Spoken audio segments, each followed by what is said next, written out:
Good day, my dear classmate, and also Sir Jomar Madrano. So our topic is all about the volleyball. Under of it, we have the definition, the history, rules and regulations, court dimensions and equipment, the officiatings, and games. Is a volleyball. A volleyball is a game for two teams, usually of 6 players, in which a large ball is hit by hand over a high net. The aim being to score points by making the ball reach the ground on the opponent's side of the court.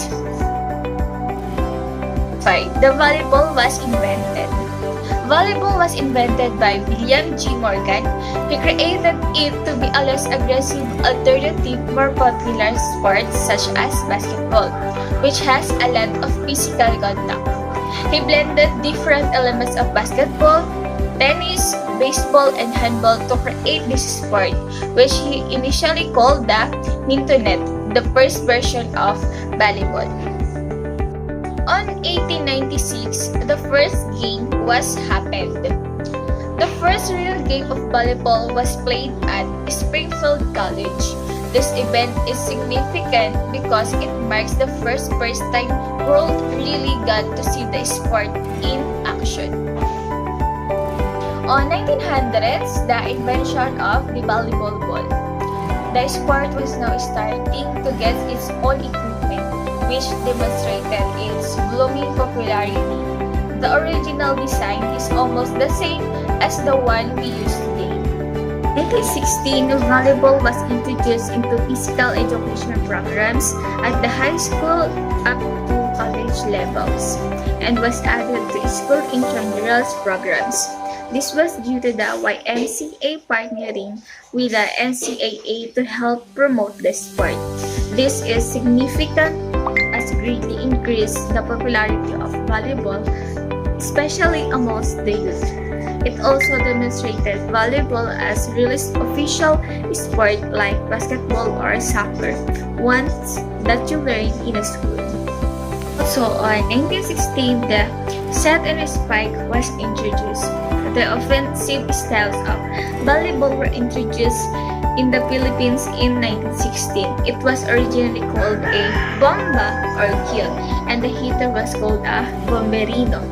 Different variations in how the sport is played show that it is spreading across different cultures which are adapting their own moves and rules.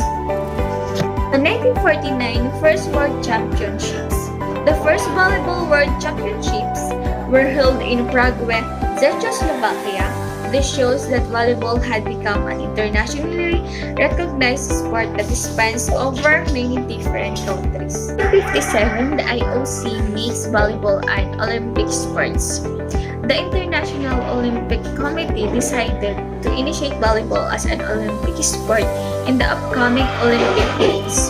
This shows that the sport was continuing to gain respect on an international scale and as a monumental moment for any sport. In 1964, volleyball appears at the Olympics. Volleyball was played in the 1964 Olympics in Tokyo. This shows that the sport is respected, entertaining, and has internationally known rules. 1987, beach volleyball added to World Championships. Not only was traditional indoor volleyball considered an incredibly popular sport, outdoor beach volleyball was also gaining recognition as well. We have our rules and regulations in volleyball. First is for serving. A player should serve the ball by standing behind the end line of his side of the court, and while serving the ball, he should be visible to the opposing team. The opposing team cannot block or attack the serve. The server should serve the ball in such a way, underhand or overhand, that it reaches the other side of the court without touching the net. There are a number of ways to serve the ball, which include tap spin, jump float, hybrid service, sky ball serve, and besides others. Next is for the scoring. The method used for scoring in the game of volleyball is rally scoring. A rally starts when the ball is served and is continuous passing of the ball from one player to another without the ball touching the ground.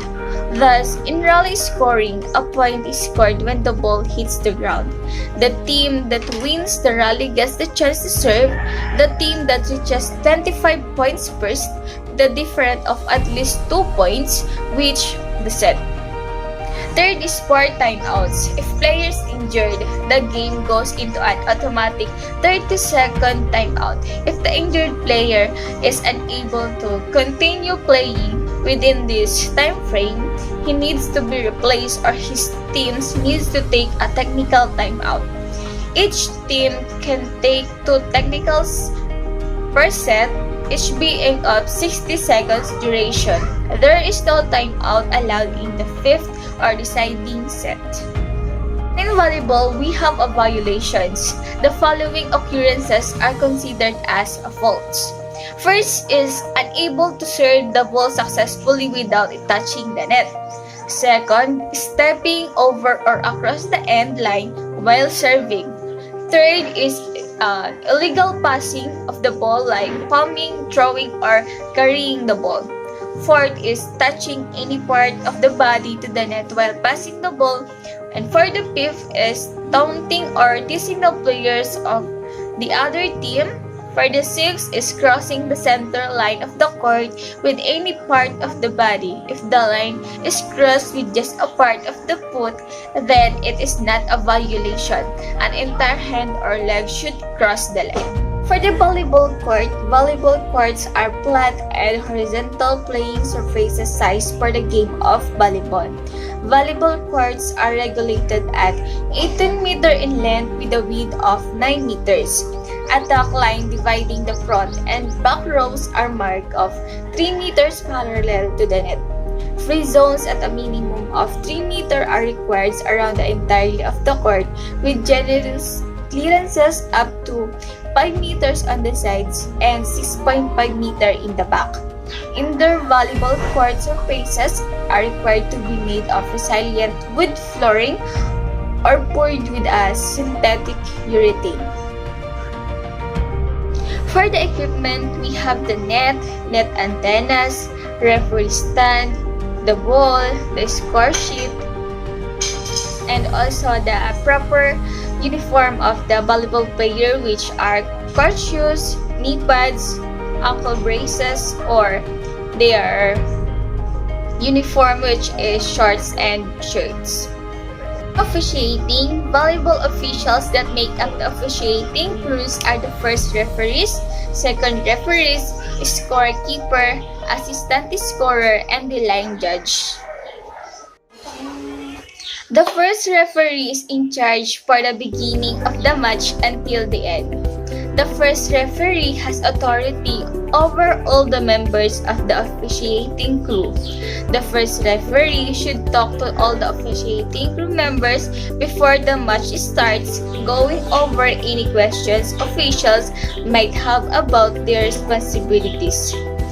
The first referee should have a talk with the second referee before the match starts, discussing issues such as pre-match protocol and anything that will help the match run more smoothly. The second referee should establish a rapport with the scorekeeper and libero striker. If the scorer and libero striker have a problem or don't understand something, they should be comfortable enough to ask the second referee for help. Then the scorekeeper. The scorekeeper main job is to make sure the score is correct at all times. The scorekeeper uses a score sheet to keep the track of the game. If there is a difference between the score sheet and the visual score, the visual score should be changed to match the score on the score sheet unless the mistake on the score sheet can be determined and corrected. One of the referees should check the accuracy of the score sheet at the end of each set. The assistant scorer, they are the who sits at the scores tables next to the scorekeeper. The assistant scorer main functions is to record libero replacements onto a libero tracking sheets, notifies any fault with libero replacements, operates the manual scoreboard on the scores table, and checks the scores on the score sheet. For the last is the line judge. If only two line judges are used, they stand at the corner of the end line that is closest to the right hand of each referee, diagonally from the corner. The line judge watch the end line and sideline of their respective corners. And also, we have the 6 volleyball skills, which are passing, serving, setting, hitting, blocking, and digging. Thank you for listening and God bless.